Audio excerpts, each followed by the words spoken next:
Good afternoon, everybody. I want to welcome you to the second panel, which is on the evolving role of the corporation in India. I am Harbir Singh. I am the moderator of the panel, and I will be introducing all our speakers. Just wanted to say a little bit about the role of the corporation in India and about innovation in India as a framing point. That if you look at the last couple of decades post reform in India, post liberalization, there was a rapid growth in GDP, and also corporations became much more competitive with global standards, which was a little bit of a surprise to some, because the presumption was that multinationals would come in and Indian firms may not be able to compete. But in fact, the innovative capacity of Indian corporations was more than validated. But also, in some ways, I think if you look at the panel before us, a lot of discussion around innovation historically in Indian business and business practices and the culture that actually promoted innovation, particularly in the informal sector. So in this panel, what we'll do is we will explore sort of some of the very interesting instances of innovation and try to understand how they might propagate themselves, or what are their cumulative impact, what are some of the prospective ideas we might have. We have three very, very good speakers, and we'll have time for questions afterwards. What I'll do is I'll introduce all three now, and they'll speak in this order. So I'll start with Mr. Vijay Mahajan, who's the founder and CEO of Basics Social Enterprise Group. This entity has been around for a couple of decades and has provided livelihoods and financing for 2 million poor households across the country, with services in financial services, agricultural development, and livestock, and really, in a sense, creating livelihoods for people. A lot of work in the rural non-farm sector. Vijay is a distinguished alumnus of the Indian Institute of Technology. That happens to be my alma mater, and he happens to be my classmate, but that's not why I invited him. And he is also a distinguished alumnus of the Indian Institute of Management, and he was a fellow at Princeton University as well. The World Economic Forum recognized him as one of 60 social entrepreneurs worldwide, and he attended the forum several times. And he has been recently listed as one of 20 Indians who will spearhead reform in the next decade by the Financial Express. So Vijay has a lot of expectations riding on him, and I think he'll have some very, very interesting remarks. I also want to introduce Saikat Chaudrui. He is the Executive Director of the Mack Institute for Innovation Management at the Wharton School. Saikat is a professor of management as well, and has done a lot of work on innovation and outsourcing, and how, in a sense, Indian corporations have ridden up the value chain in outsourcing, so that outsourcing in India is no longer the stereotypical low-end payroll and other such activities. But he's also going to talk about corporate-level innovation in a variety of organizations. And our third speaker is Tarun Khanna. He is the Jorge Paulo Leman Award professor at the Harvard Business School, professor of many things, and including strategy, entrepreneurship. But he's also the director of the South Asia Center at Harvard University. He has his degrees from Princeton and Harvard Business School, and he teaches a university-wide course in entrepreneurship from India. So this is a core course across the Harvard curriculum, and he finds that this has been really fascinating in terms of bringing people from all disciplines in the early stages of their career and being exposed to innovation in India. Besides that, Tarun also spearheads Harvard's faculty activities in India. So it's a great pleasure to have all three speakers here. I want to, please join me in welcoming them.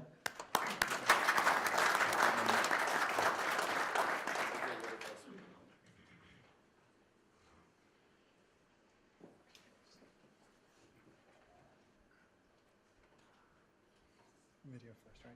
Yeah.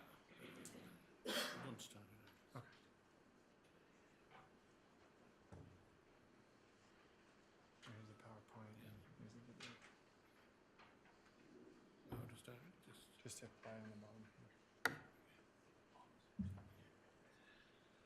bottom.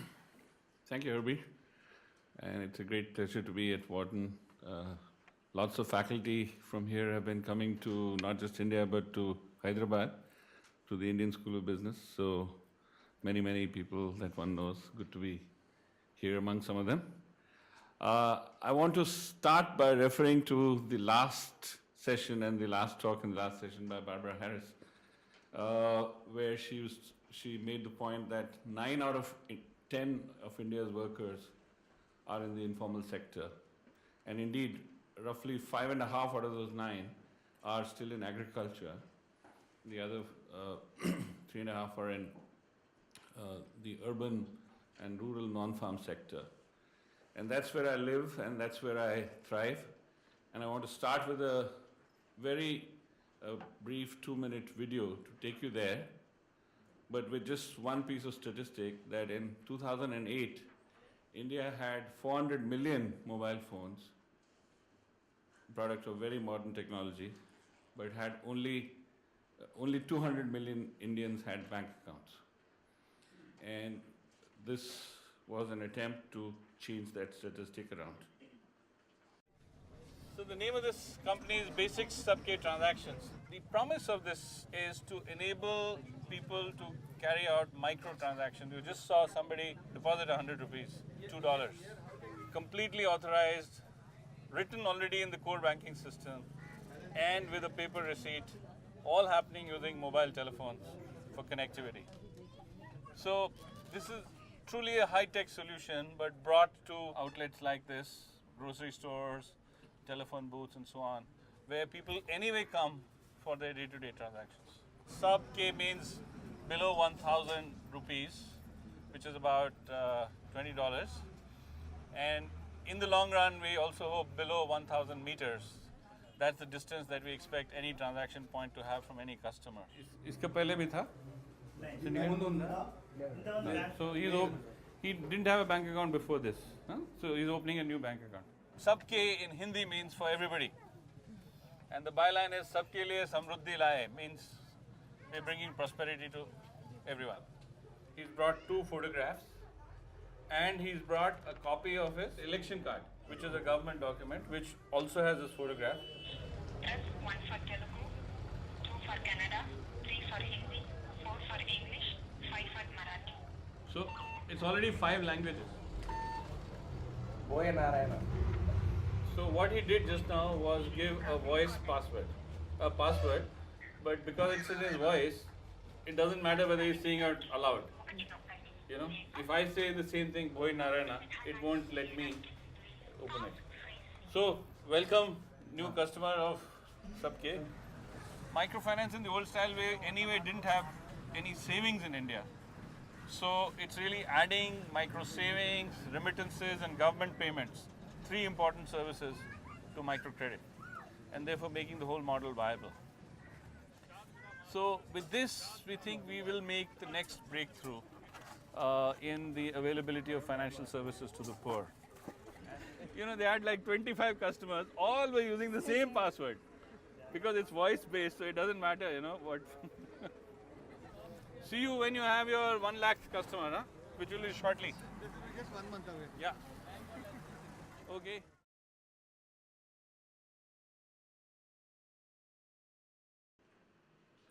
So innovation at the base of the pyramid in the informal sector, but the corporations are very, very important.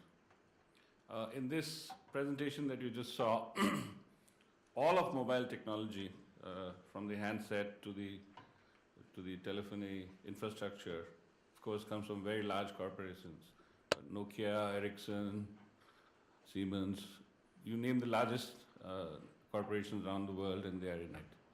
And yet, it's penetrated to nearly 800 million households, including some very poor and very remote households in India. Similarly, the other part of this story is banks and IT companies, because every transaction is recorded on the bank's core banking software. And in every single case, at least 8 corporations are involved.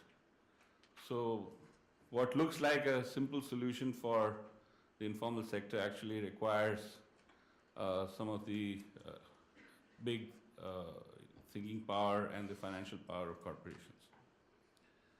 Sorry.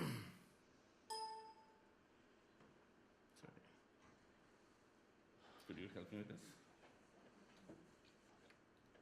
Okay.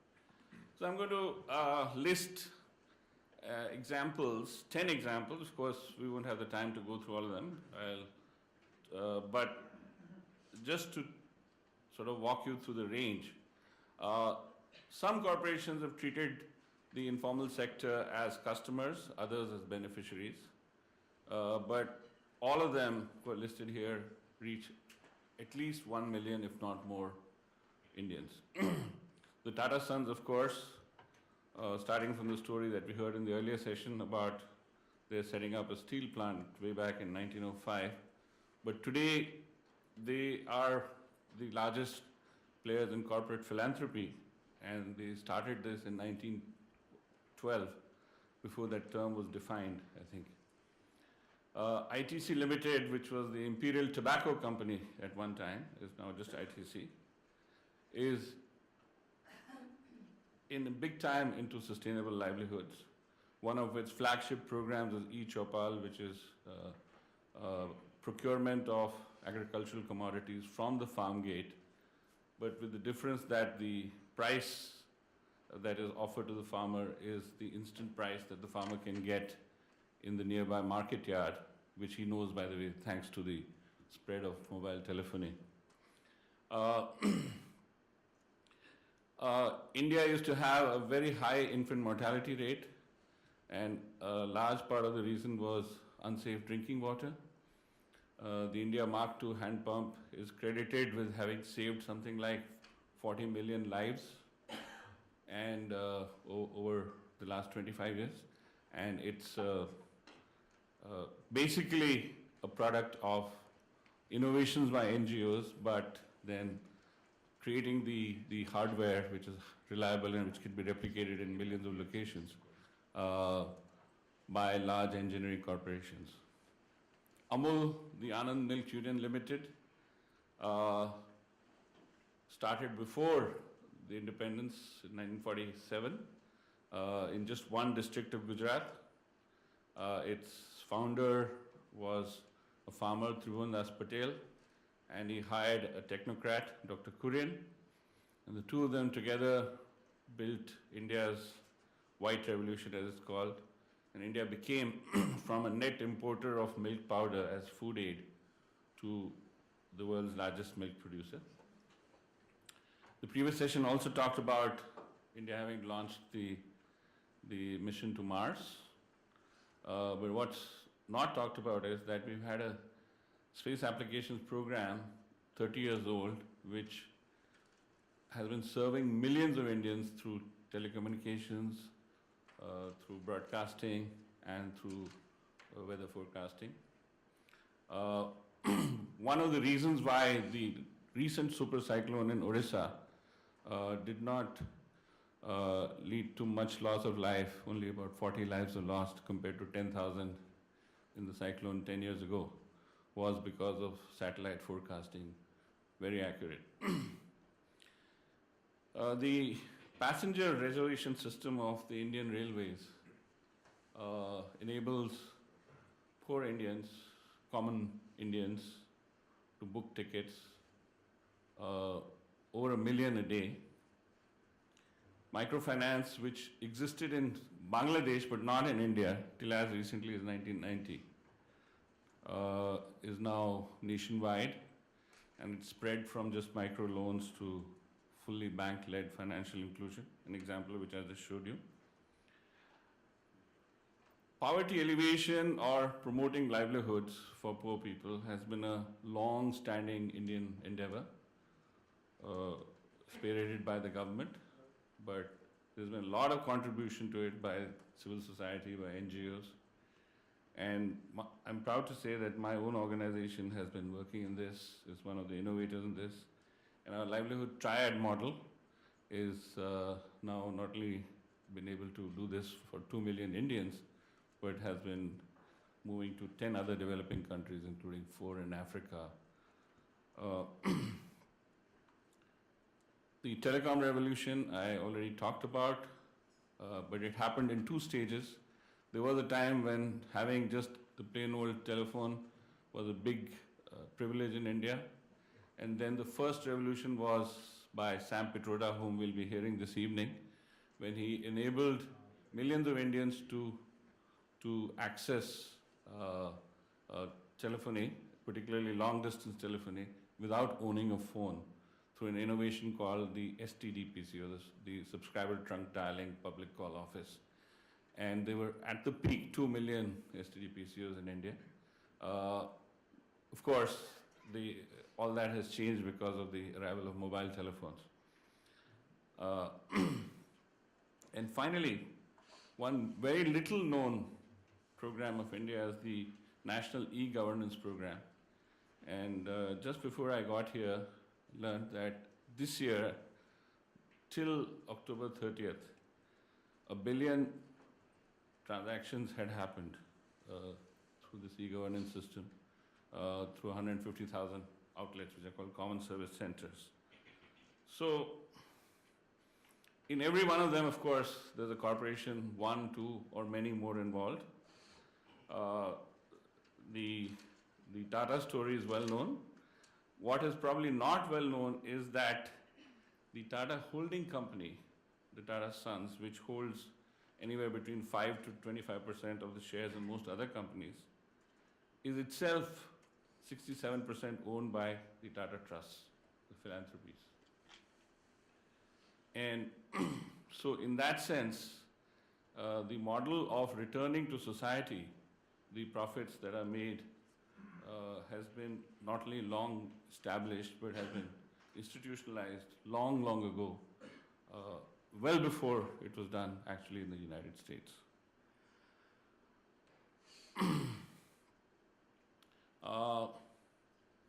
This is the India Mark II hand pump. It was an NGO in Marathwada, a place called Jalna, where this pump was, kind of adaptively innovated over 2 decades by artisan craftsmen.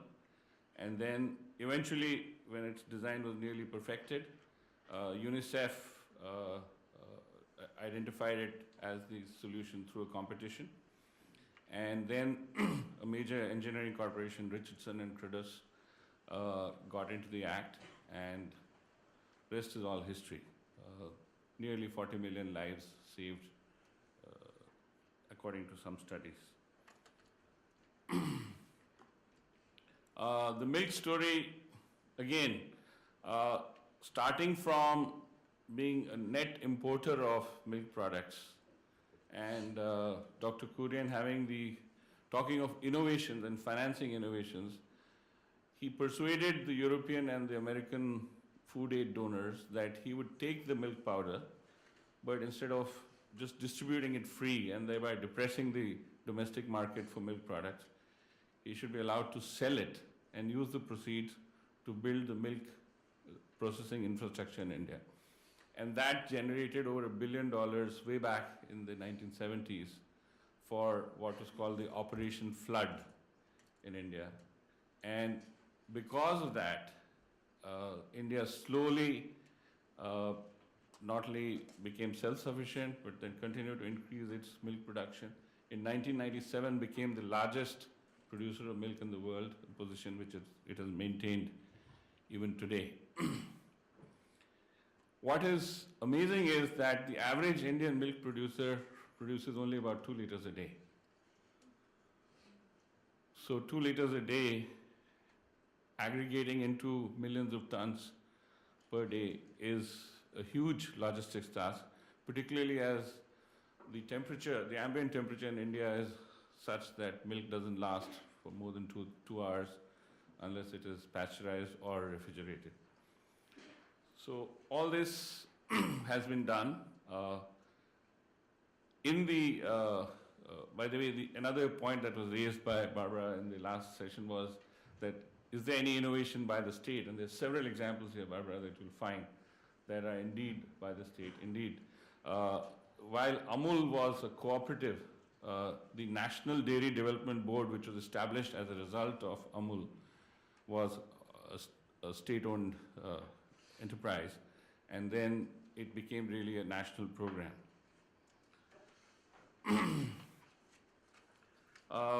Microfinance, Bangladesh is well known for it. Till the early 90s, every time we were in an international conference, we were asked, how come India has no microfinance? And one of the reasons was that we had a large nationalized banking system with the same mandate, but doing a very bad job of it. Till in 1989, there was the first nationwide loan forgiveness because of the accumulation of bad debts. And at that stage, and soon thereafter in 1991, when there were economic reforms, the banks basically turned their backs on their social mandate.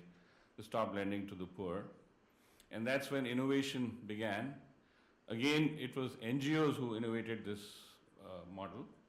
And by another 5 years, they brought it to a level where the Reserve Bank of India took serious note of it, blessed it, and then it again became a state-sponsored program to the point where today over $12 billion of microloans are given by banks. But more importantly, it's moved from just being microcredit to, as you just saw in the video, micro savings, money transfers, government payments, and all of that, and microinsurance also in the big way. The world's largest microinsurance program, the Rashtriya Swasthya Bima Yojana, which covers 95 million households, is partly a result of the outreach of the microfinance program. The livelihood triad strategy that I referred to goes well beyond microfinance to promote livelihoods, because credit is a necessary but not a sufficient condition to promote livelihoods, particularly for poor people who need a lot of other support. They need training, technical assistance, market linkages, and most importantly, they need to be brought together into groups, formal or informal groups, to be able to deal with markets and governments. And the innovation here is that all these services are provided as a menu on an integrated platform, but every one of them has a revenue model attached to it. So each of them is provided by one or more companies of the basic group, and every one of them is done as a fee-based service. So it's not only the microcredit part, which is a for-profit business, but so are the others. Because when I say for-profit, it basically means to generate sufficient return so that it can continue to attract capital to grow. My last slide on the example is, of course, the monthly footfall of 75 million people coming to these 150,000 common service centers. These are basically a little shop with a computer connected to the internet. You can see a picture. And in Maharashtra state, for example, 77 different types of services, all the way from paying your electricity bills to getting a birth certificate to applying for a passport or a driving license, a caste certificate. So many of these things can be done by just taking a walk in your village to the CSC, not having to take a bus to the district headquarters and then just waiting endlessly for the, for clerks to turn up there. So this has brought an enormous amount of savings in terms of time and effort to the common people. So the question is, why do all these innovations come from India? It is because India is a nation of contradictions.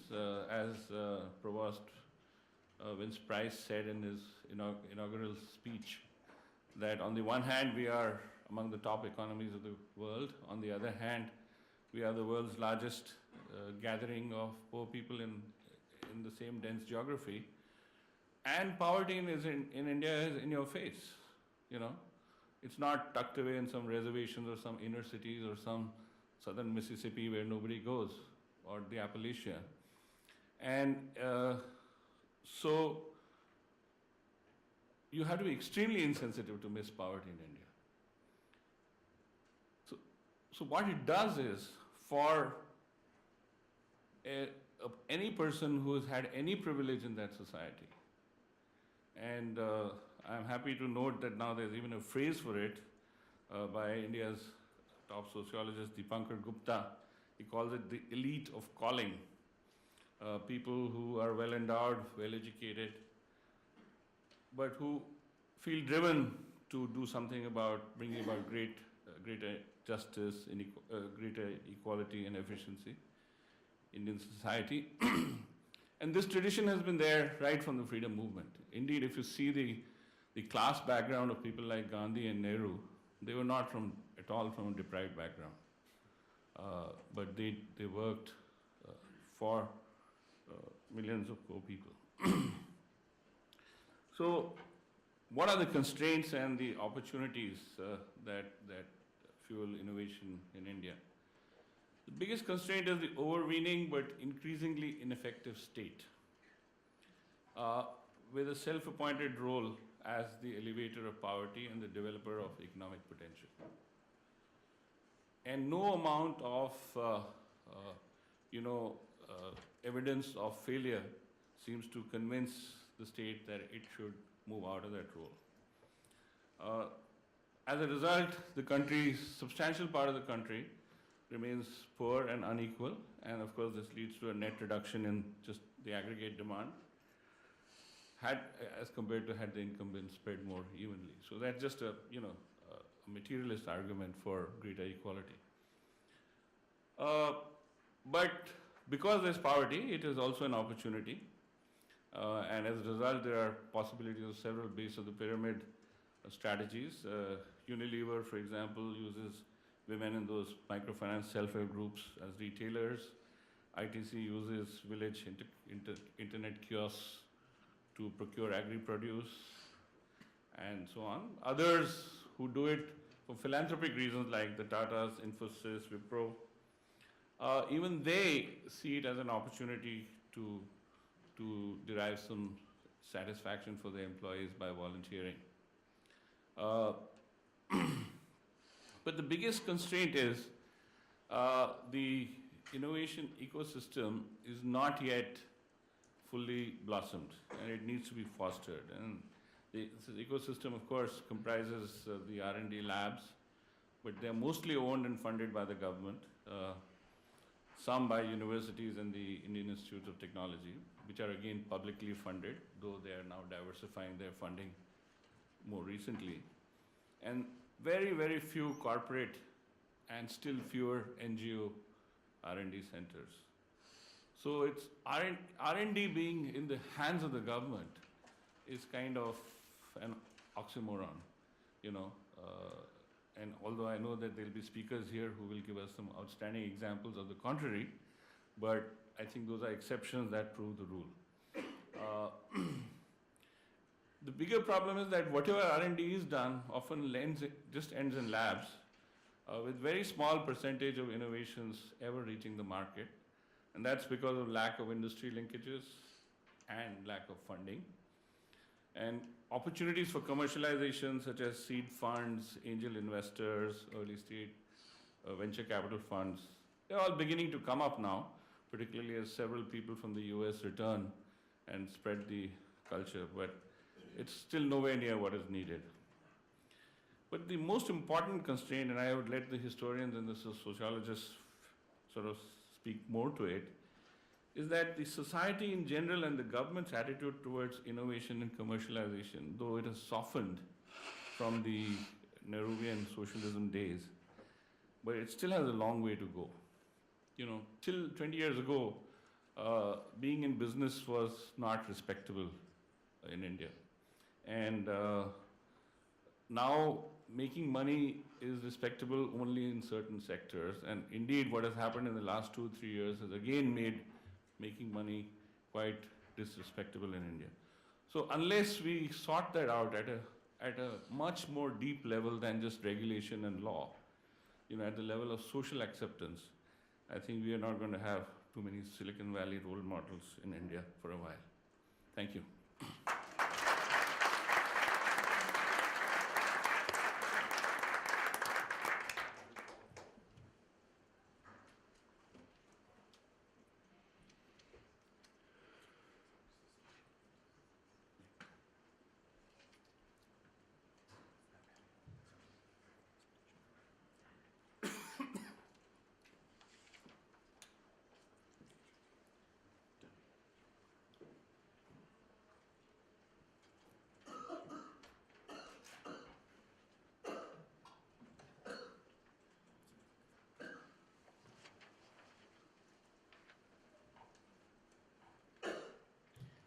Good afternoon, everyone. It's been fascinating attending this session, and I think it's a very exciting venue and phenomenon to bring together such an interdisciplinary crowd to talk about issues of such importance like innovation and globalization, and of course, India's role in that phenomenon.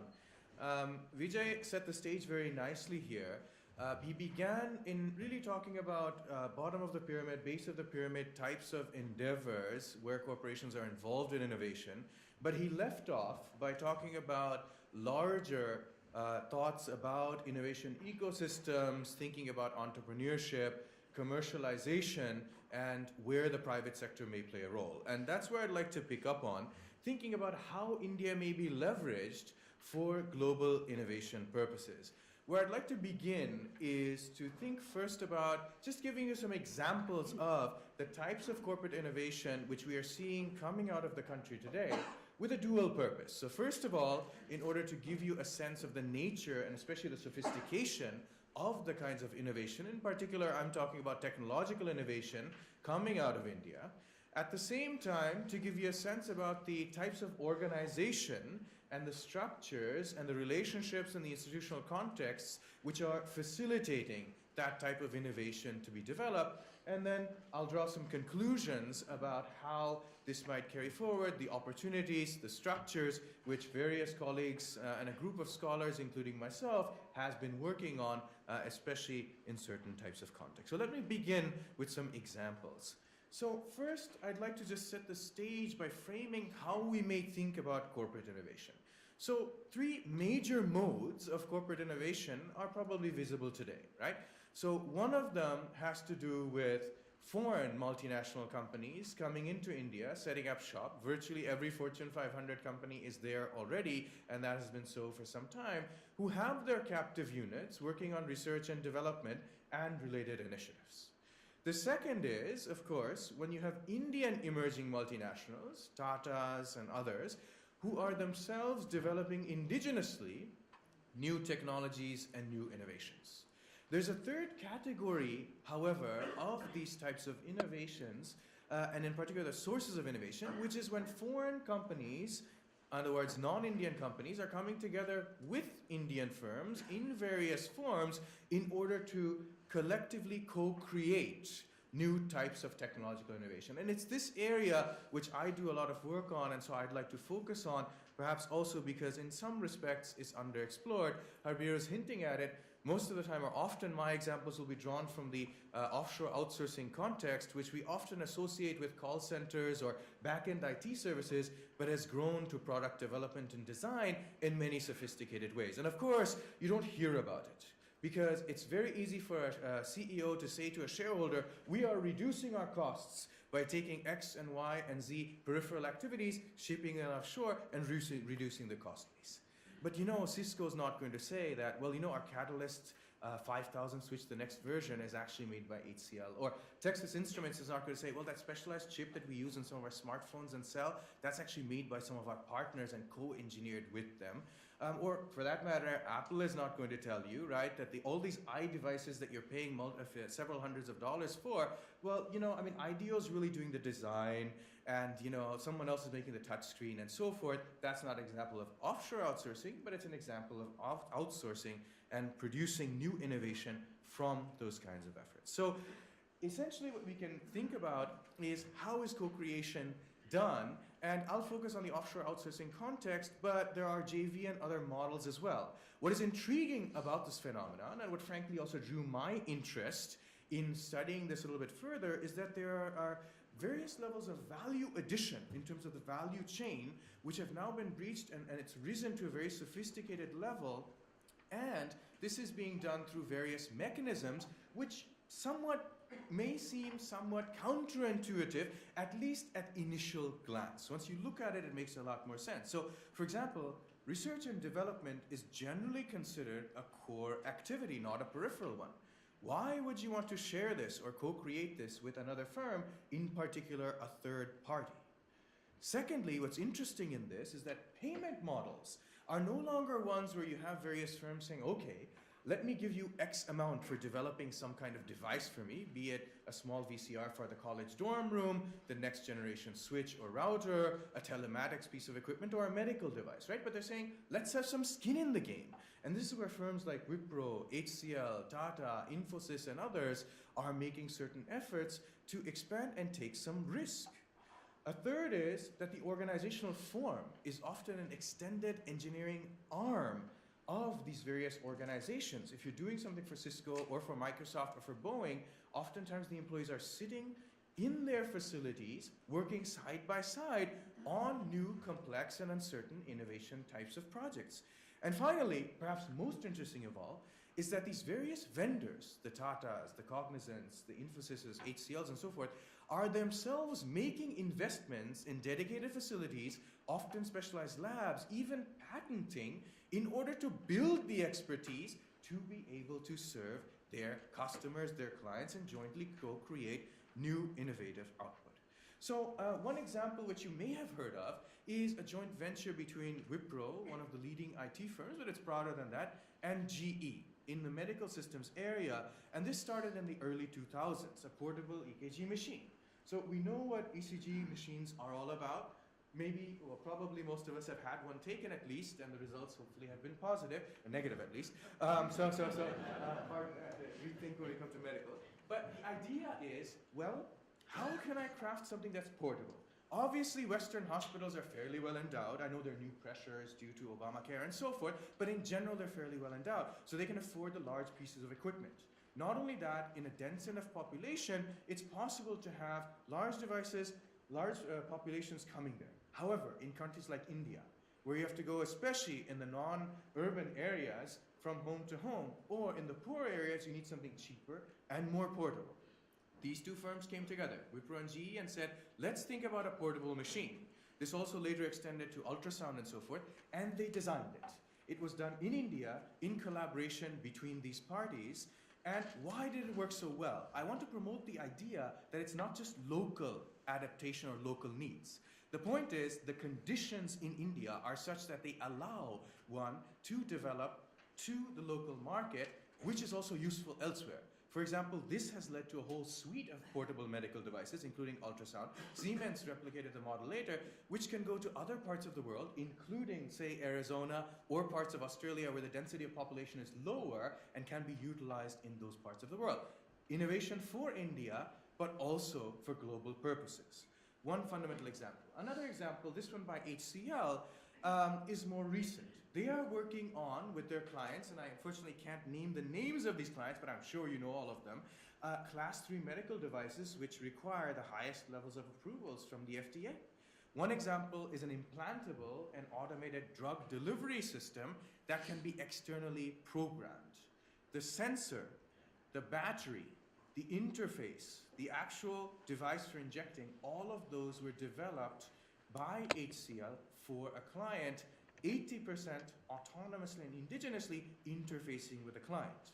Another example, which I have on the right here, is really a device for multiple things, colonoscopy as well as automated drug delivery, but a whole device which also leads to monitoring of the patient in a hospital, monitoring, for example, the respiratory rate as well as oxygen levels and so forth. Again, done for a leading client, meant for approval by the highest levels of these various authorities who give such permissions. Different example, I know the Dreamliner is having a lot of problems, but fundamentally, a lot of new engineering has gone into the Dreamliner. Here, what HCL did was not only work on different systems, both airborne and ground systems, relating to the control of the flight, but they took on another role, and that was to coordinate a subset of suppliers, 11 of them, in a supply chain to be able to jointly co-create a different facet. This was one of those examples of a skin in the game business model as well, where risks and investments are done by HCL, just like, well, here the client is obvious, by Boeing as well. Another example from a very different industry, telematics, the electronics that's in your vehicles, and yes, it's become about 70% of the vehicle now, has been developed by firms like HCL for their clients. So here on the left, what you have, and a number of these are variations of different kinds of dashboards, right?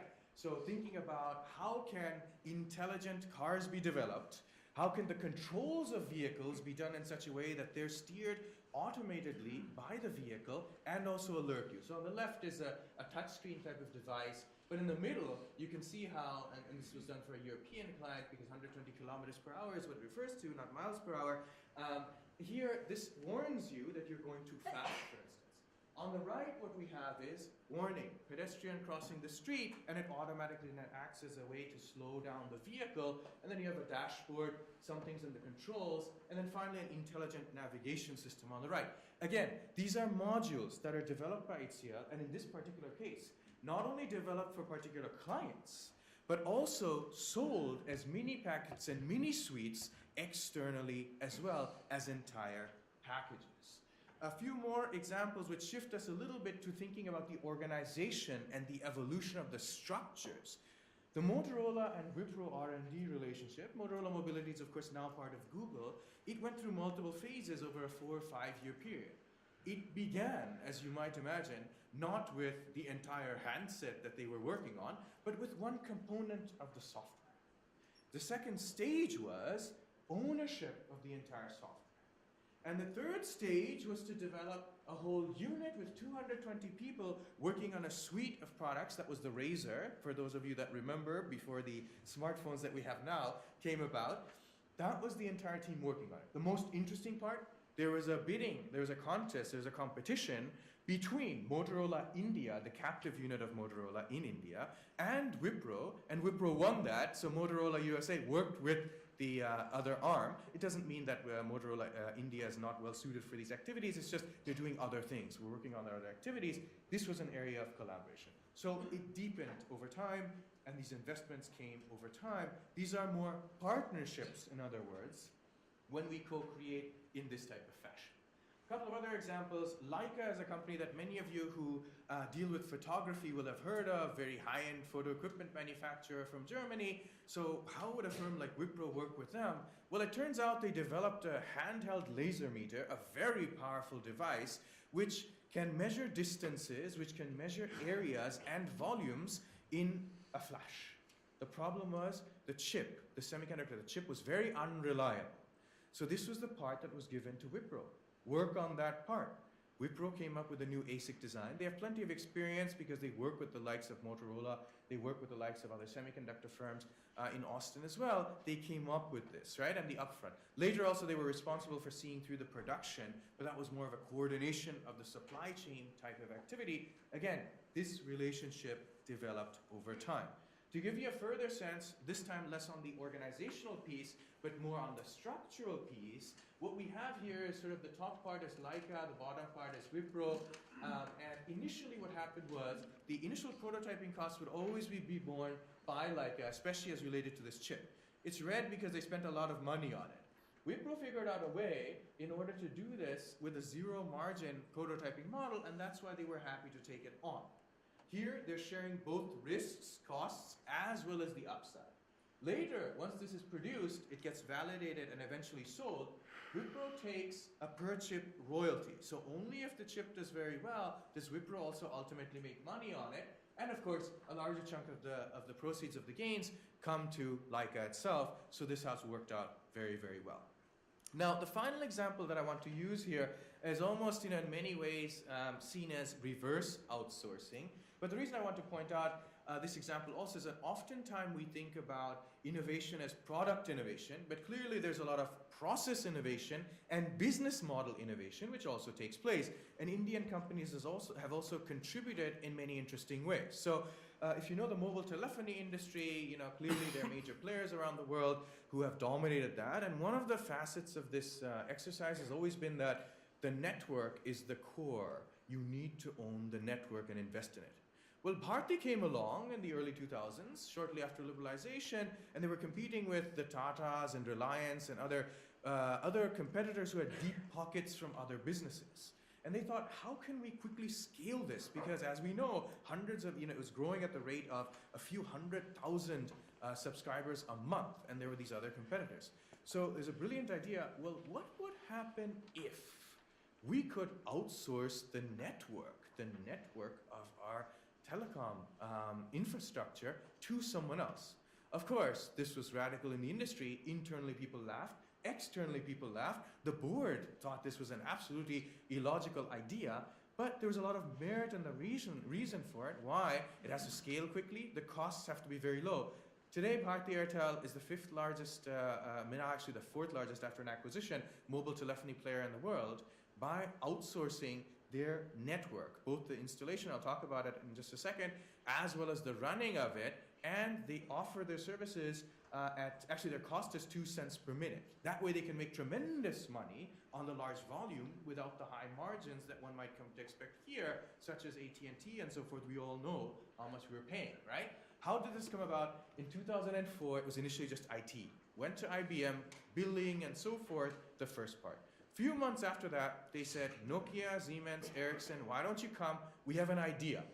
You guys make the equipment for these kinds of networks. Why don't you start installing them for us? Why don't you decide how much capacity we need? And by the way, you know what? We're only going to pay you for the amount that we actually use, and we'll have a bunch of operational metrics like the call quality, how many calls are dropped, and so forth, in order to be able to compensate you for it. Now, of course, on the one hand, this is a tremendous opportunity for these various suppliers to also penetrate the value chain a little bit more. On the other hand, they now have to take tremendous risks. So luckily, or perhaps by design, this worked out very, very well. The market grew, and this became a model for scaling very, very quickly. The real test for me, though, is that Bharti bought a company called Zain in Africa. And now they're trying to, amidst a different context, especially in the institutional framework, to take this type of model to that continent as well. And for me, the real test is this something India-specific or transferable? And it will be very powerful if that is transferable, because then it's an example of business model and process innovation, which, who knows, may be used to disrupt the AT&Ts, T-Mobiles, and so forth. What I'd like to do after giving you these examples, all of which I hope have illustrated different facets of the nature of the innovation coming out of India, but also the nature of the interaction between Western and Indian firms, especially in the outsourcing context, to produce these innovations, and the nature of the organization. Let me just maybe try and summarize those a little bit and draw some conclusions about some of the key ideas that we can walk away with. So if we think about the sourcing and the organization, my point is, this is beyond localization. This is really about leveraging India for perhaps initially local innovation, but subsequently using it as a base, maybe even with the same things, for global innovation. We need to think about moving from an era of labor and cost arbitrage to the ability to leverage talent and knowledge bases. Now, with it comes a number of implications, right? Then we have to rethink the cost-benefit analysis as well, and the nature of the interaction between partner firms in this kind of case. We also need to move beyond thinking about products to possibly where are the areas of process and business model innovation, perhaps out of necessity, like has been the theme earlier today as well. The point here is that different places in the world, and here we can go from India to other places as well, have different local endowments. How can we leverage those local conditions to produce something for the local market, but also broader than that for use globally? And there, the potential for leapfrogging is very, very profound.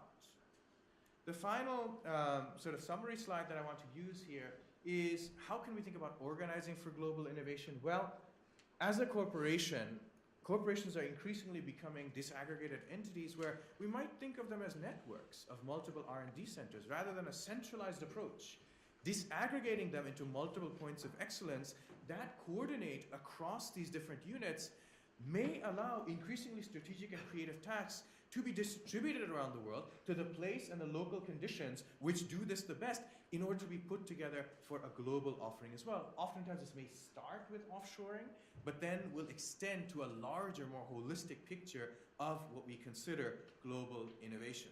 The next piece, and I think this kind of links with Vijay Mahajan's point very well, is that we need ecosystems.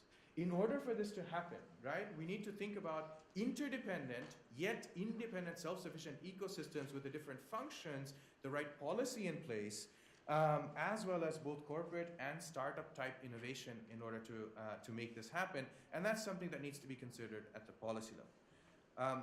Now my truly final slide on this, which is that the point that I also want to leave you with is that the nature of the global corporation is changing. And with it, how innovation is conducted around the world is also changing. We're seeing the disaggregation of the corporation into virtual entities that work in real time, 24 hours a day, around the globe, leveraging the strengths of each place with internal and external partners. And what some of the work that we're doing on this now, colleagues of mine, my own work, it's showing is that we can overcome the challenges in contracts and organization in order to be able to produce and co-create new innovation across firm boundaries as well. So with that, I won't keep you, but just leave you with 2 points, which is the first is India is very sophisticated now when it comes to technological innovation.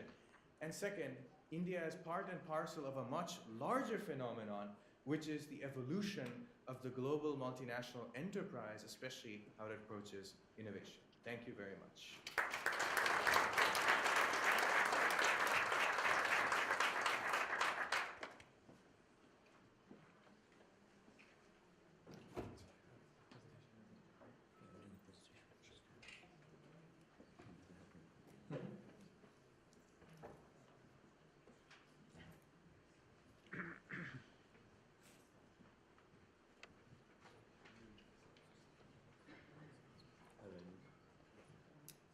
Right is forward. Great. Good afternoon. Thank you very much for inviting me. It's a real pleasure to be here. My name is Tarun Khanna, and as Harbir said, my day job is at the Harvard Business School, and I've spent the last 20 years working with entrepreneurs in poor countries almost exclusively. And obviously, since I'm from Delhi, I spend much of my time in North India as a laboratory to think of ideas that I hope will have some resonance in wider settings. I want to do two things here as a contribution to this panel on the role of corporations in society, which is to pick up from where I think both the panelists, particularly Vijay in the beginning, suggested that the state really doesn't work. But to ask the question very explicitly and frontally, what do we do about it? As opposed to leaving it in the realm of abstraction.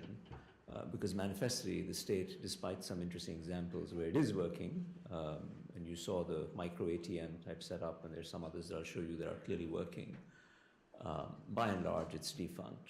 Good talent is not going into the state, and we're not able to get it going. And unless India and other developing countries can figure that out, I think our growth rates are pretty well capped, no matter how sophisticated our corporations become. So the question I want to pose to this audience of eminences is what do we do about it?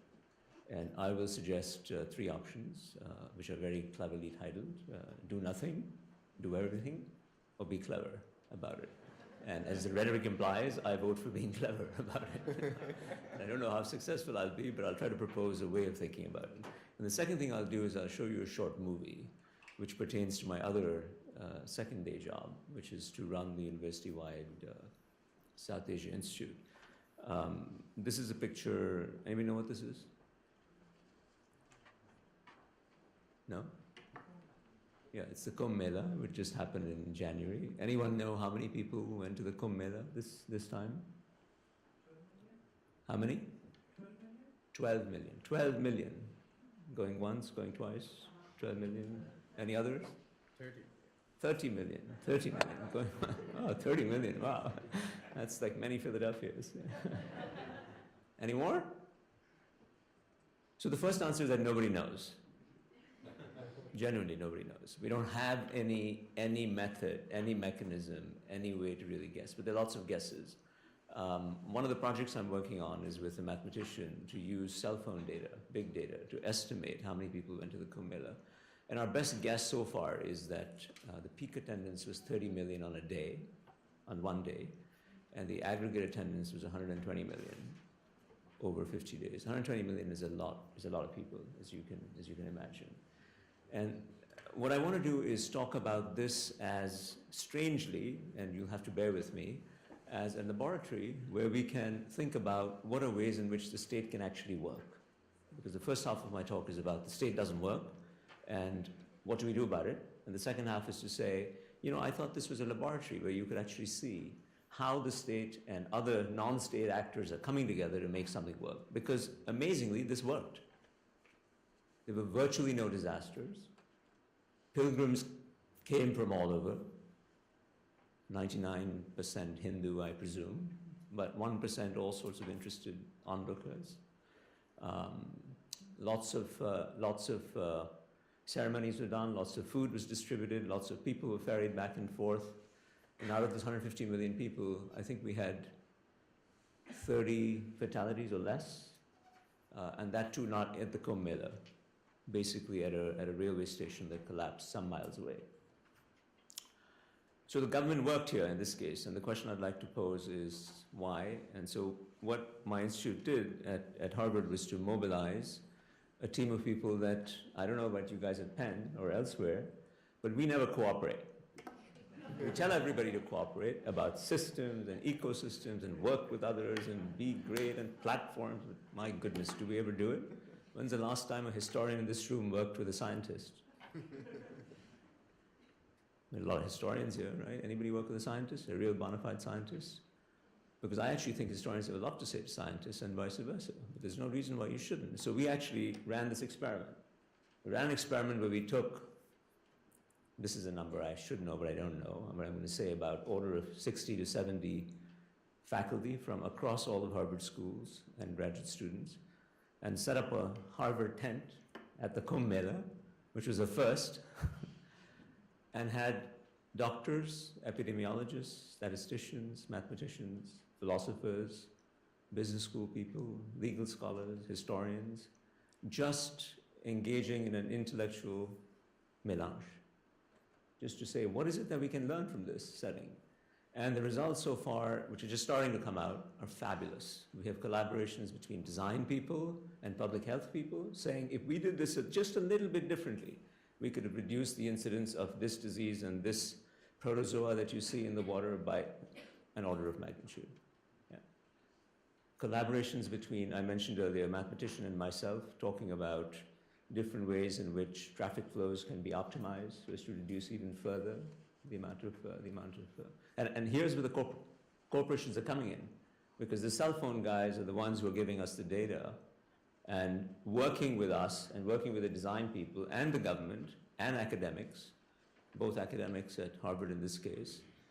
But we created a platform and said anybody can work with us, which I really philosophically believe in. So we had people from Stanford, Columbia, all sorts of places come and work with us. We had people from various universities in India come and work with us. So this is an instance where collaboration between the government and non-state actors really worked to solve some problems. So those are the two pieces that I want to get to. And I really would like to have some discussion. So I'm going to zip through some slides, and if you'll indulge me, I'll just skip over the ones that at that moment seemed less interesting to me. So the state is broken. That's the point of that picture, right? We don't need to say any more. The state is meant to provide public goods, among other functions. This is a simple picture of a slum. You could see it anywhere. So the question that I want to pose in the next 10 minutes is, what do we do about this, other than bemoaning it? One is to do nothing. Simple solution. The result of this is a segregated, ghettoized society, which we already begin to see in India. You see lots of gated communities, more and more. The richer you are, you move further and further into a gated community, generally, by and large.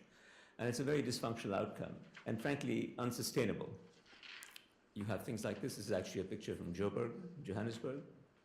This is a picture from Sao Paulo.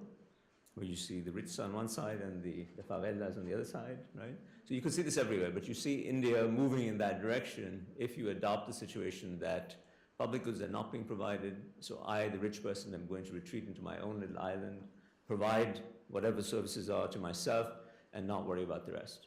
And so 1 or 2 or 3 or 4 or 5%, depending on how charitable you wish to be, will retreat to these urban ghettos. But that's not sustainable in a pluralistic, one person, one vote, still deeply socialist society.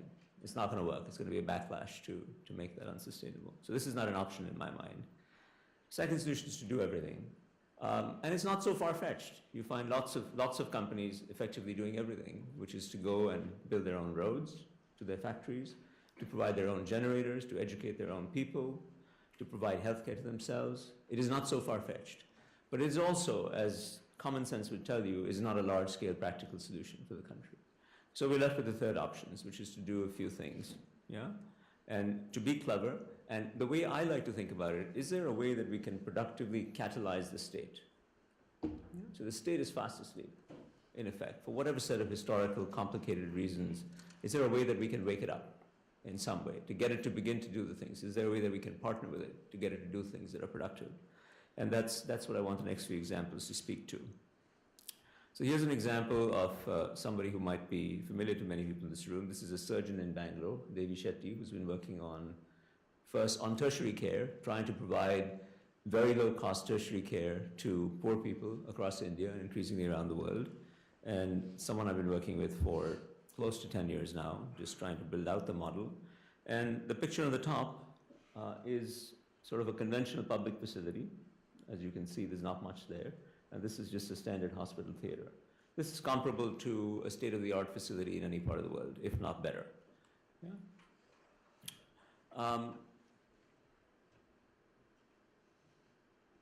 The results are amazing. The results are amazing. This is initially was a heart hospital, and to cut a 10-year story into 30 seconds or less, that heart hospital today delivers cardiac care that in Mass General Hospital would cost, I don't know, I'm using Mass General as an exemplar of a class of hospitals, tertiary hospitals, would cost $70,000, $80,000, $90,000.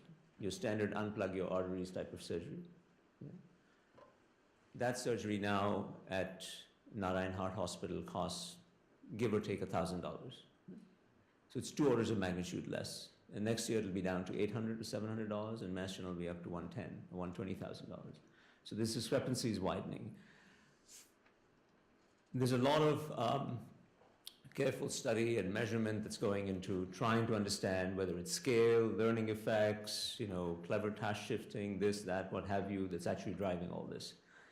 But the part that I want to focus on is almost everybody agrees that part of the model that's made this tertiary cardiac surgery model work so well has something to do with getting a lot of people through the door and running sort of a factory model. In fact, this article in the Wall Street Journal used the title, The Henry Ford of Heart Surgery, suggesting a production line mentality to heart surgery, as opposed to a boutique where a very clever, skilled surgeon comes and operates in your heart and you feel you're in the best of care, which is very expensive.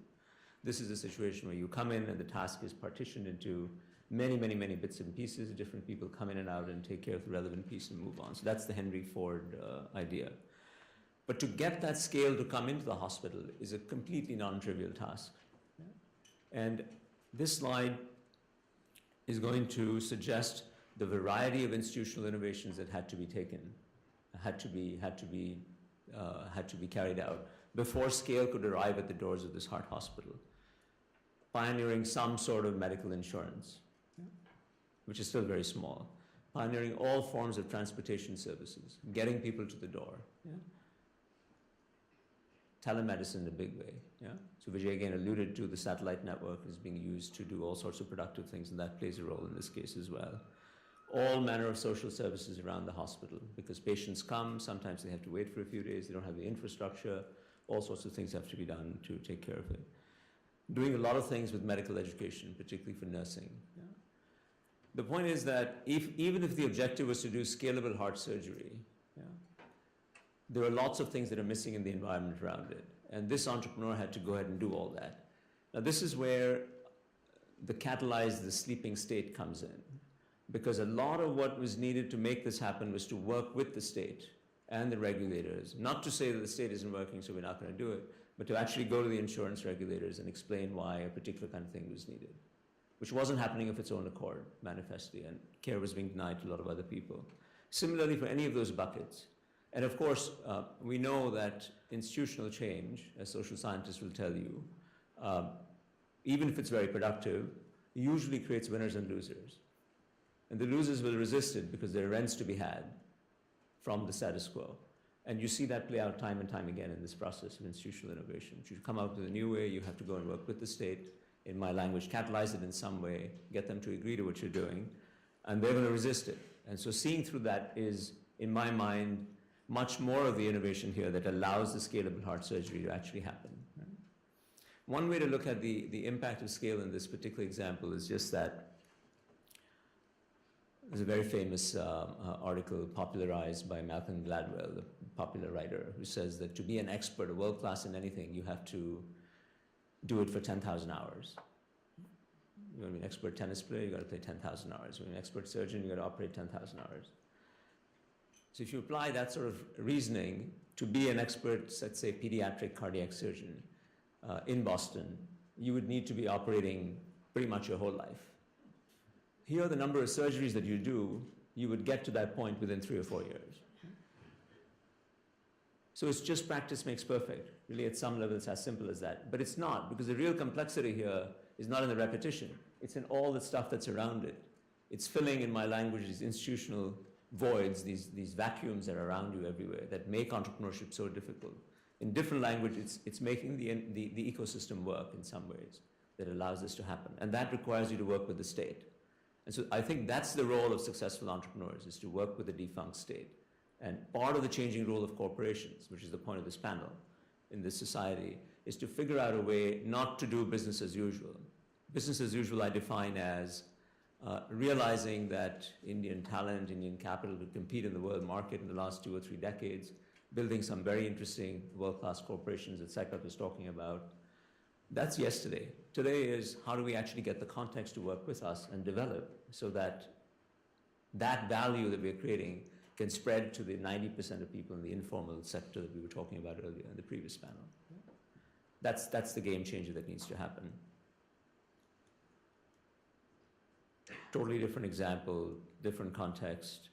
Genzyme, just bought by Sanofi from my backyard, French company, works on very rare diseases, the sorts of things that maybe 500 people develop in the world. Biotech remedies for this, fiendishly expensive medication. 4 countries can never pay for it. Individuals can never pay for it. A lot of what they've managed to do to build a multi-billion-dollar business is understand how to explain to the state why it is in the state's interest and society's interest. Mobilize public opinion, mobilize the media to then work with the state, or aggressively, if you will, even attack the state if the state is not cooperating, to explain why their medication is important. Just a totally different example. Picture of an old Indian laboratory before many people in this room will know, Ramesh Mashelkar, who a very, very prominent scientist, bureaucrat in India, who ran India's national system of laboratories called CSIR. This is a picture of one of the laboratories that he shared with us before he took over. Right? That laboratory system, this is the gentleman, has been transformed by somebody who's a bureaucrat by linking the scientists and helping them understand that even though their intellectual property was not being valued in the India of that time, that they could somehow piggyback onto the patent system of the West and get some of the rents that their innovations were creating that would allow them to then pay attention to this sort of thing and work hard and move away from this defunct situation that we saw before. And the long and short is that it's a remarkable success story. Of course, a few warts here and there, but a remarkable success story where the laboratories are actually producing and patenting in the West quite aggressively. So I see that as an innovator from within the state, working to fix the state. Many of you have heard of Aadhaar. There must be a link with what Vijay is doing with basic services, but the idea that every resident of India will have a unique ID, a biometric ID that allows you to finally identify who actually lives in the country. which is actually a mind-bending proposition. Not to have an identity is really a mind-bending proposition. Imagine if you went somewhere and you could not prove that you were you. How completely enervating and demeaning that would be. Yeah? And that's the situation that many people in our country are at. So this is another innovator, again, a famous person at this point, who's moved from the private sector into the government and is trying to change the system from within it. So pockets of innovation going on. I want to skip over this. Well, let me just say it real quick. The way I think about developing countries is going back to the hard example, for an entrepreneur to get something done, if that entrepreneur were in my classroom at Harvard, he or she would have the luxury of any number of people providing risk capital parading past the door. It's not an easy thing to find the capital, but the fact that people are coming to your door makes your life immeasurably easier than the counterfactual if they were not coming, right? They would have access to a dense network of universities producing talent of all sorts. If they were technically incompetent, they would be able to go to MIT and get some technical talent. They could find legal talent. Yeah? They would find an army of market research firms. They would find an army of financiers.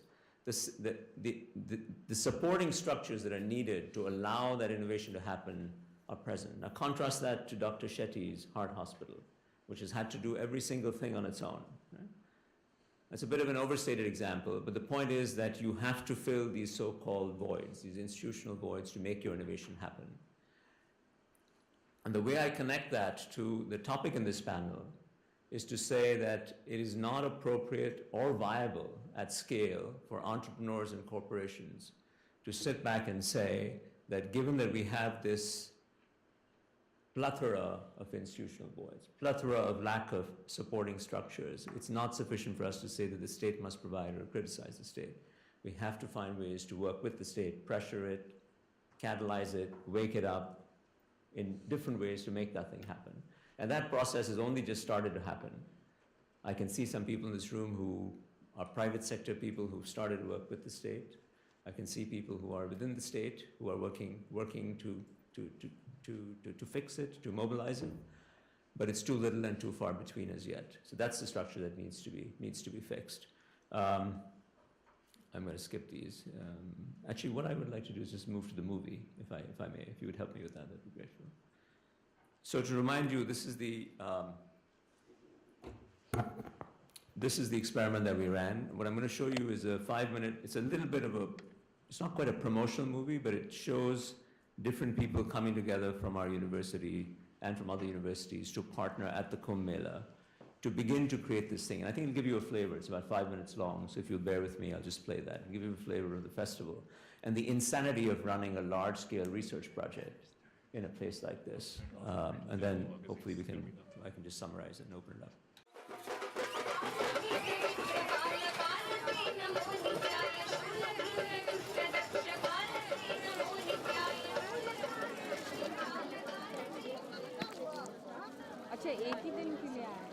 The idea was that we would bring the various schools at Harvard together in ways where there's inquiry happening on a particular issue, that they would be able to look at it in a cross-disciplinary way. Once the urban planning and the religious studies folks wanted to come together, there was also interest from the public health school. And there was interest from the business school folks as well, because each of these aspects are so relevant to the Mela.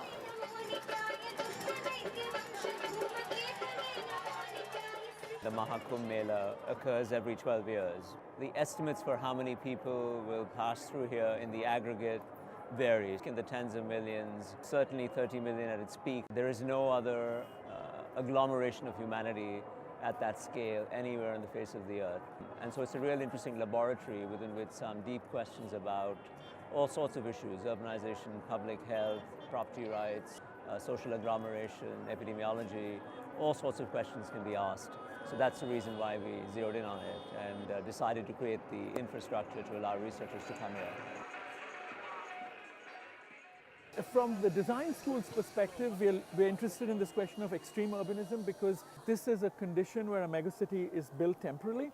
We think it has relevance for the rapidly growing cities in India. But more importantly, I think temporality as a condition is going to manifest itself much more in the world with the kind of disasters we see. So whether it's refugee camps or emergency housing, how can one actually deploy a viable urban system very, very quickly? We're trying to build a three-dimensional map of all the Kumbh area. Where does everything comes from? What is the footprint it lives in all the region? This is like a window for looking at technology at every 12 years. So you can trace back what are the main advances, and this year is our cell phones. People who come here are convenienced, you might say, by the fact that there is this wonderful grid of an urban infrastructure that has been placed here so that they can live here for a month or for a few days. But the reason they come is something far more nuanced than that. They come because they want to bathe in the meeting rivers, in the Sangam of the Ganga and the Yamuna and the Saraswati. And they come because they want to have the blessings of the religious teachers. Our students are mapping in a different sense.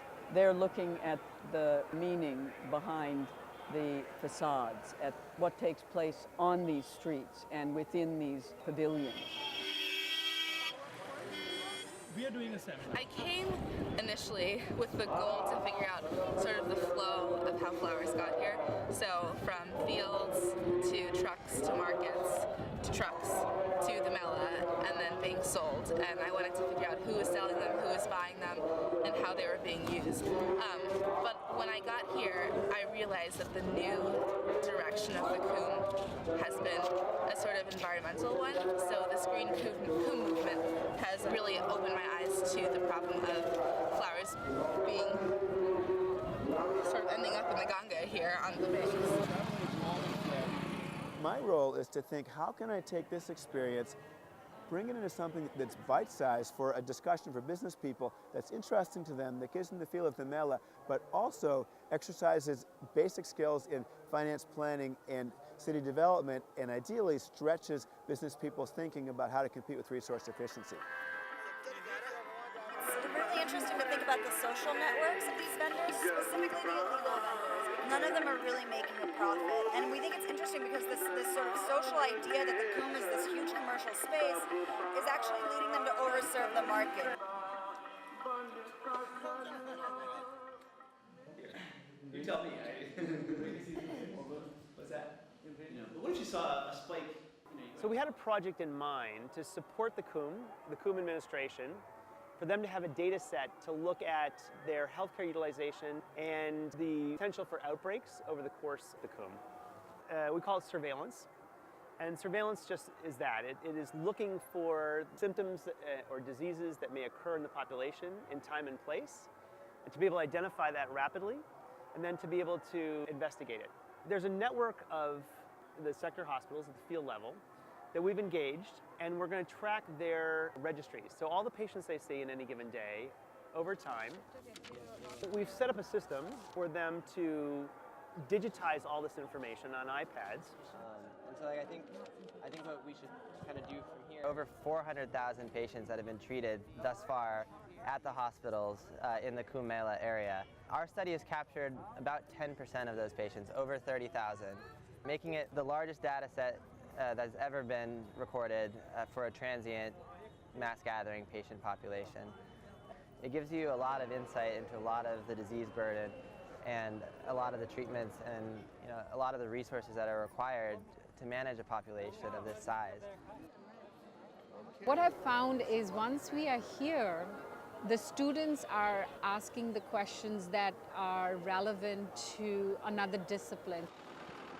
Our hope is it'll bring the various schools and disciplines together to start to see where the overlap of questions are, as well as what were some of the observations that they found that would be relevant to further research.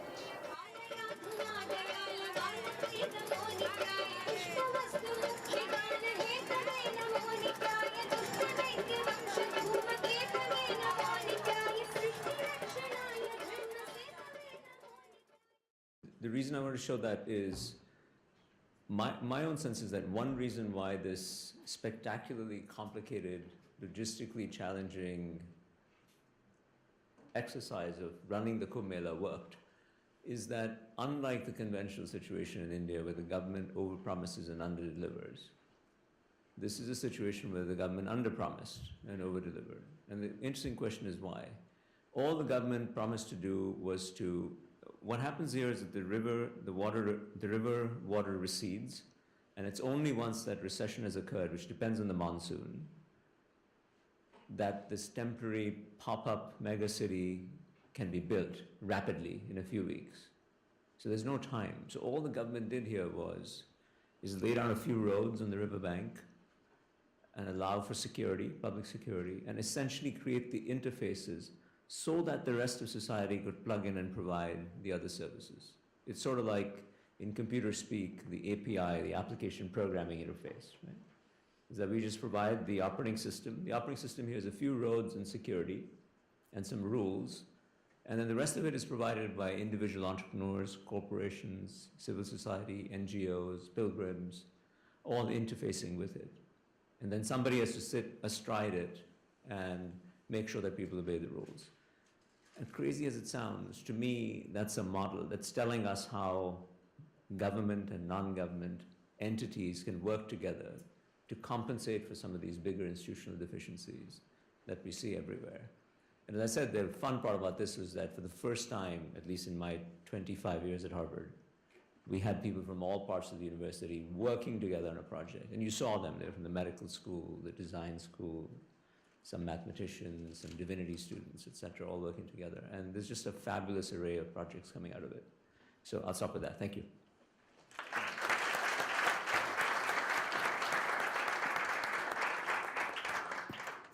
So we have plenty of time for questions. So in 1947, when India got independence, the population of India was about 300 million. In 1990, the India population of India was about 600 million. And in 2010, about 1.2 billion. So doubled much faster. And the number of poor is more than almost the number which was the initial population in 47 of India. The efforts, as we know, the state has failed to deal with the issue of population explosion, and efforts made in 70s had a backlash. So as we know, state is not going to do anything, and so people have to do it, or corporates have to do it. What is the solution, which is a feasible solution to deal with this problem? Otherwise, the number of poor or the poverty issue is still going to grow, and the growth which is made, so there's a drag. Whatever may happen, it gets dragged. The gist of your question, which is that there is a question of an increasing number of people who are below the poverty line. So is that fair? Is that a good summary? Yeah. Okay. Anybody want to? Yes, in terms of absolute numbers, that's true.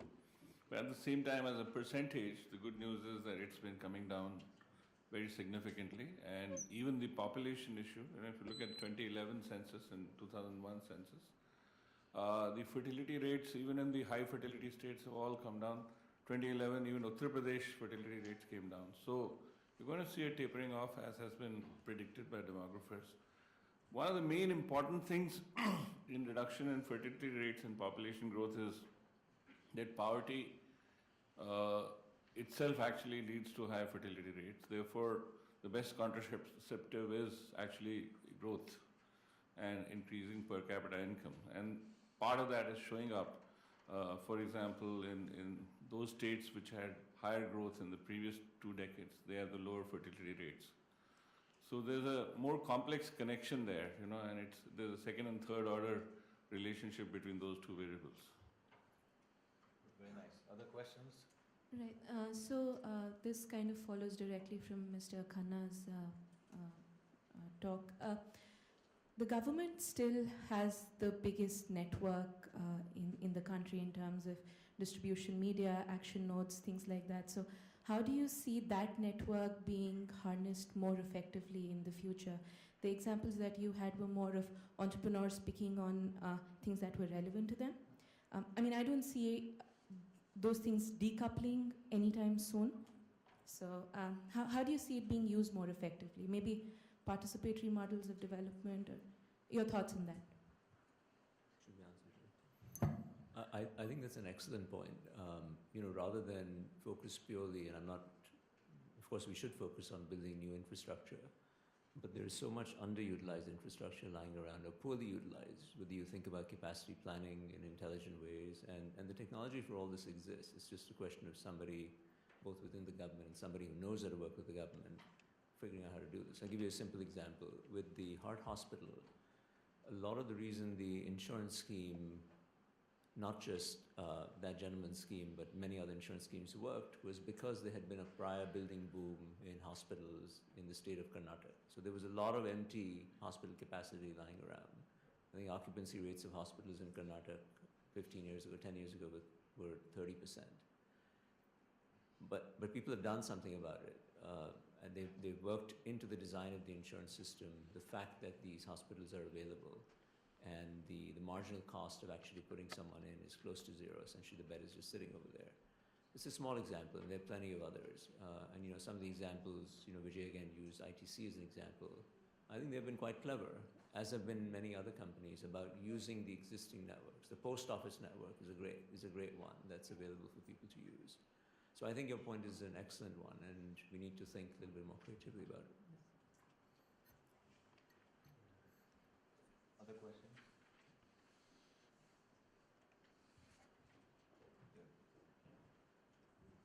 One right in the front here and one. If you look at the overall developing economies, there is limited resources, a lot of consumers of those resources, and we need to figure out how to build more resources and incentivize the society to build more resources that can be used by the society itself. So with the current innovation, what's happening is the innovation is happening in India for export. So not much of the innovation is happening for domestic consumption.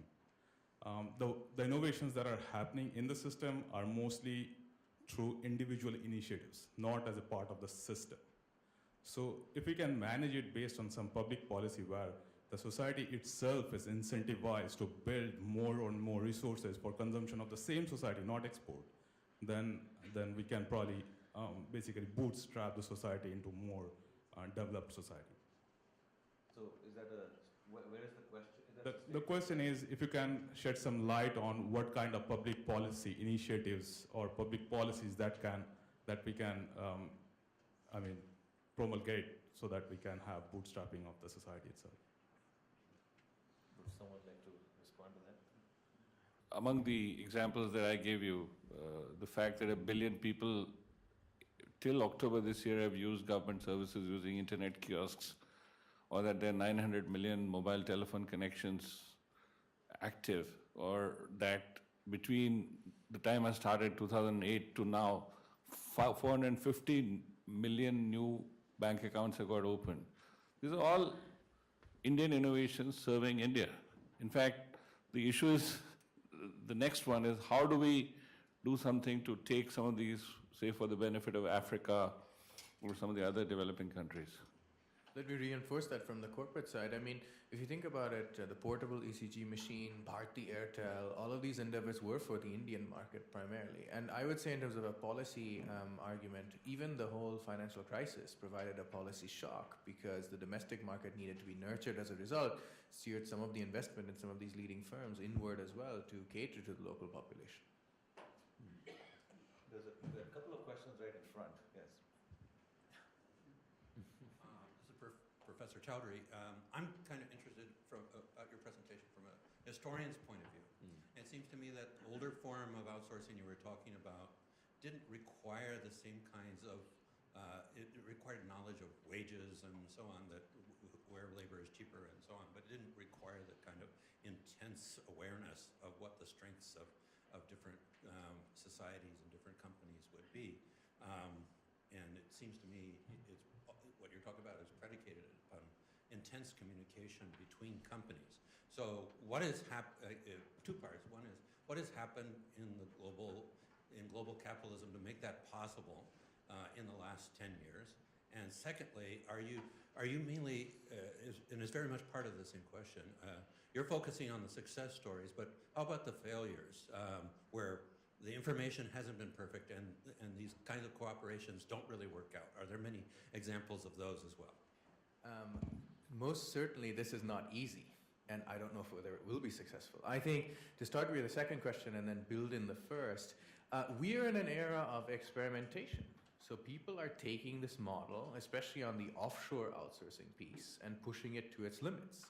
And that's what makes it so interesting for us to study, because whether we can solve basic problems like coordination, communication, knowledge transfer, and so forth, depends very much upon whether models can be developed to do it. And you know, we may have an answer which basically say it depends. Some corporations and structures lend themselves to do this, others don't. So I by no means want to suggest this is easy at all. I think it's an ongoing experiment, and if you look at the empirical side of the work, which I didn't present, you have to look at both the variants, you know, in terms of success and failure, and we're trying to find out what works versus what doesn't on one. And to your other point about what has enabled it, I think we have many technologies now which allow for richer communication. You know, virtual technologies, for example, collaboration platforms, telepresence, and video conferencing, which do make it a little easier to navigate, say, the distance or the inter-firm boundaries. So that helps a little bit and alleviates some of the pain. Let me add a little bit to that. Actually, you can almost look at it as we're in the midst of a shift in the way organizations are set up, and we're in the midst of that revolution of the value chain being globalized and firms getting fragmented in their operations. And as a result, I think what you might find is down the road, some of the winning examples would actually create a lot of economic value. And I think that's really what Saikat is talking about. In that, the other point I wanted to make was that often the stereotypical view of India is that, you know, you have human capital, but you don't have process innovation. And what people are learning also about China is that there's high-end process innovation there as well. So there are things happening below the surface which no one is actually paying attention to, which are very transformative in nature.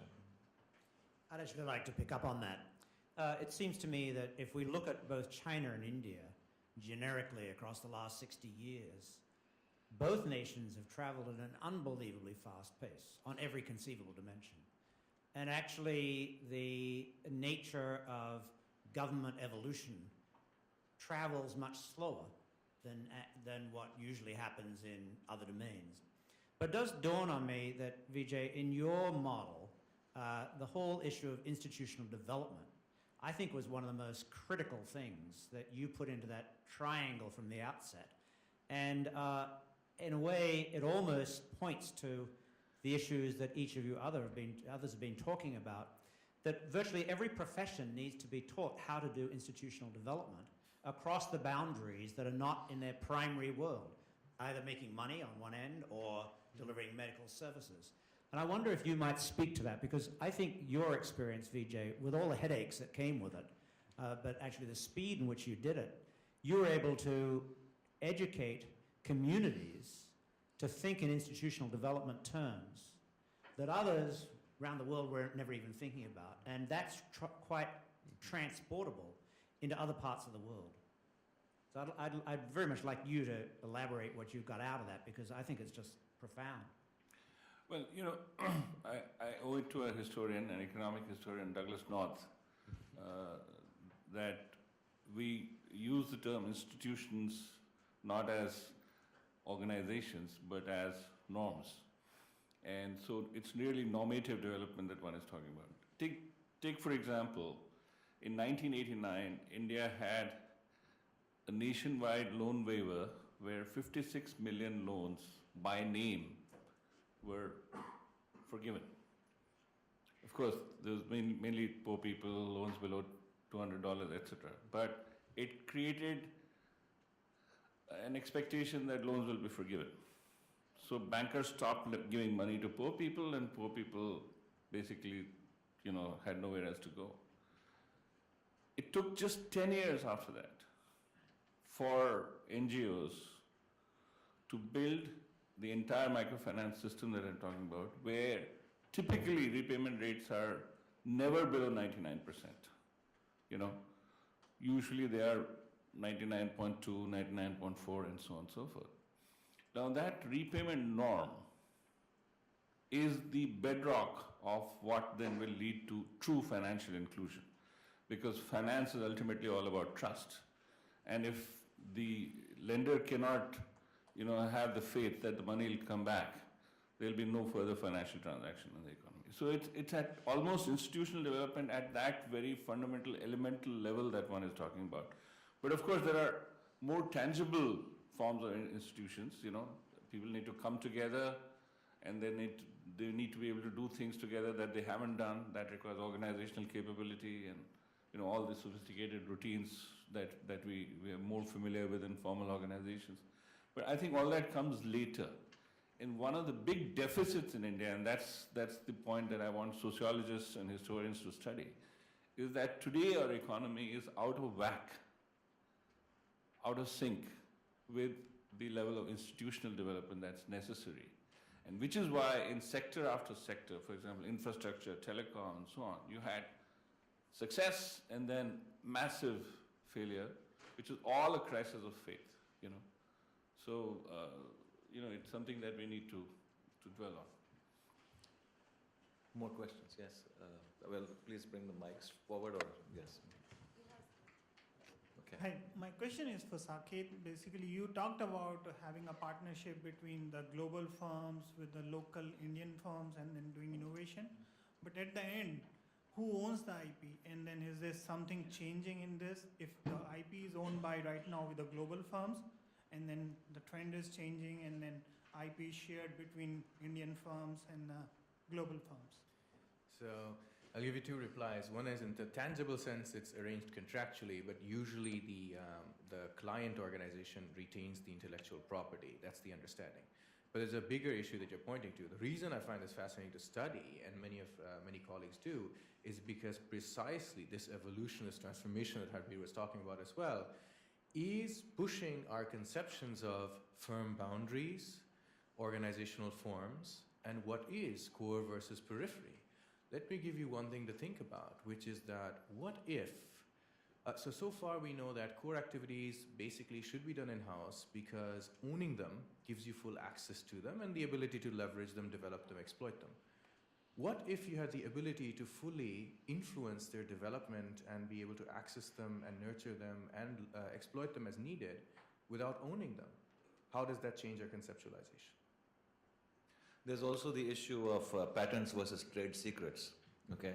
And there's a lot of research on that, by the way, which suggests that patentable know-how is codified knowledge, which is, expressible in the form of a filing. But there's a lot of trade secrets that are beyond that, which diffuse and allow for partners to actually absorb. And so there is that phenomenon you're seeing, I think, in India and also, by the way, in China. Well, the question I had was, as a part of our organization's effort to expand into India, earlier this year we had a panel of about 6 to 8 industry leaders sit and talk about more on the market research. What are you guys trying to do in India? How can you grow? What can you do? And a point that came to our shock that everybody agreed on is that if we don't do anything, our company grows at 15%. Why do I have to do anything about it? So it's good the country is growing today, but even as leaders, they're not able to foresee, why do I have to do research? Why do I have to understand this country more? So market research or researching what the people want is really not in the top of their head, though these people, head market research departments in larger companies. So how do you try to make sense of that market? How do you tell them, no, you have to do research? So Actually, there's a very deep fundamental point there. I mean, I understand exactly what you're saying, which is the valuation of intellectual property, right? So, but my only observation is that I don't think this is unique to India. That I think in most developing countries, it's usually physical property that gets valued first. And then eventually, to use the earlier phrase, the norms and systems and whatever kick in, so that you begin to understand how to value intellectual property. I mean, take the example in India of the standard consulting firms that parade through all business schools. The very first ones who went to India had to spend a lot of time trying to develop the idea that you pay for ideas to the corporations, and it was a very alien notion. And even today, that continues to be a complaint. But I don't think it's unique to India. That's my only. And I don't know that it can be rushed, honestly. It's just something that I think what you'll see is that, as you're seeing that in India also now, is that some small fraction of more forward-looking companies will embrace that idea first. Usually the ones that have had some exposure to the outside. And by virtue of example and demonstration that it actually pays off for them, then you'll find a diffusion effect.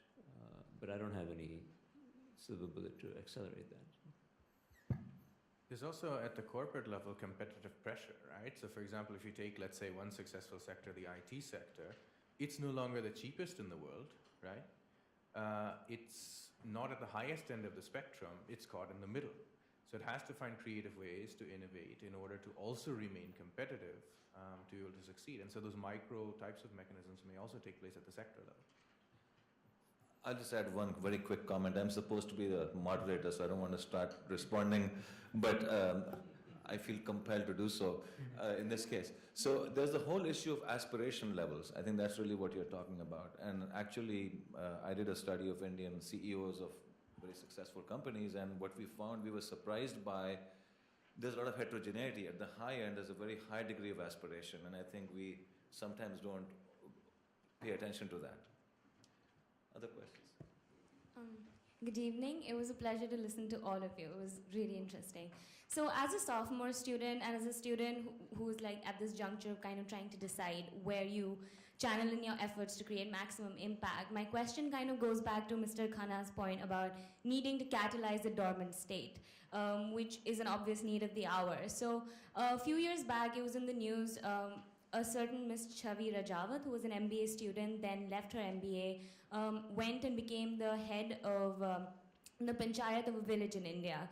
So we do need to catalyze the dormant state, that is evident. My question would be, what do you think has a maximum impact? Trying to catalyze it from within, or being outside the system and working with it from the outside? Because most of what seems to be the case is that when you go in the system, your efforts are lost just because the flow is too great for one person to swim against it.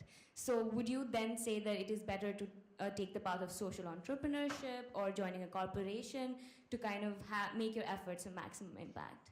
Thank you. I have no idea.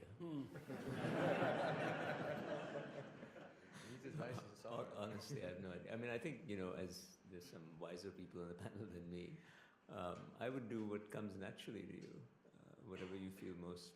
There's room for, there's room to do productive things within the system and from the outside. And you should march to your own drummer, honestly. I'm sorry, I honestly I don't know of any study that sorts it out and says inside, outside, and you could argue it both ways. So on a very serious note, I don't know.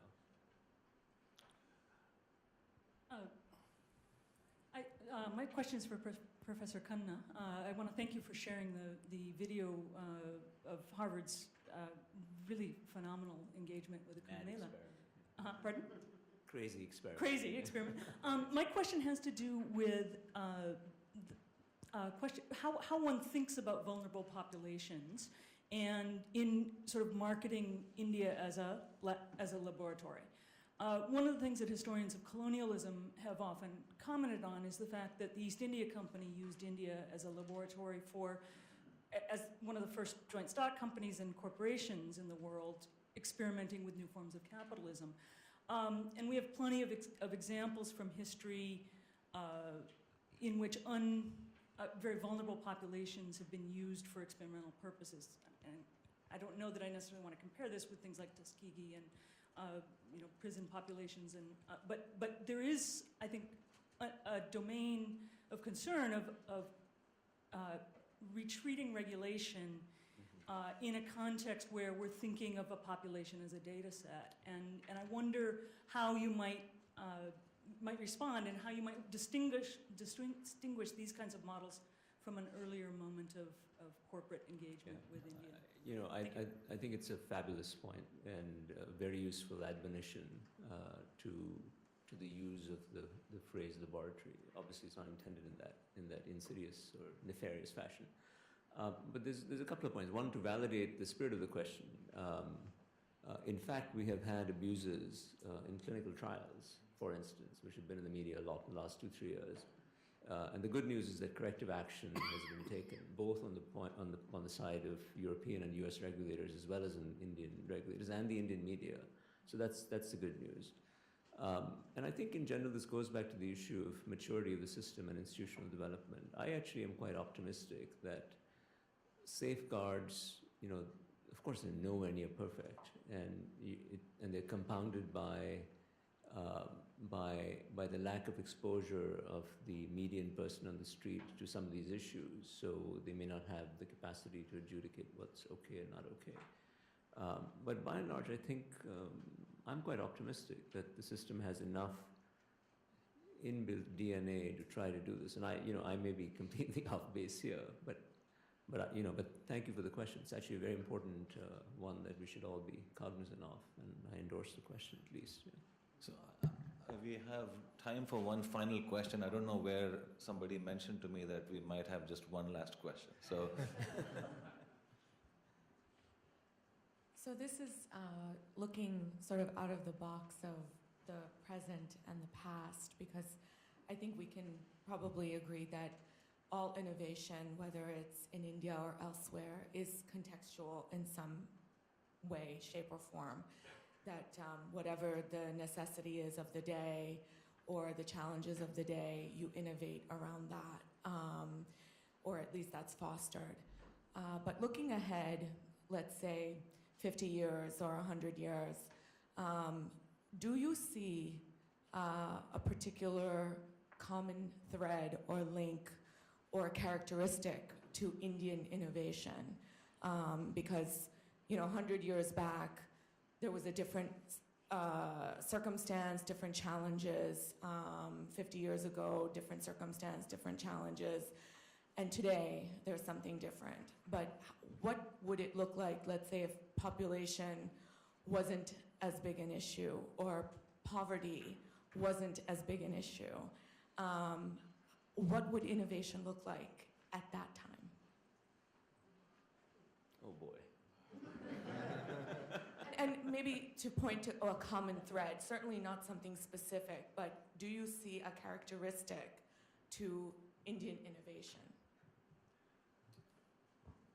Well, let me take a shot at it, which is that if we look back, probably what we will see is flexibility, adaptability, and creativity on the resource side. I think those three things we will definitely see. If I may add, Harbir, I think that story about the chief of the ISRO being at the temple praying for the Mars mission to go. I think that would be the characteristic of Indian innovation, which is to deal with extreme contradictions, but with a certain degree of humor and tolerance. So on that note, thank you for your question.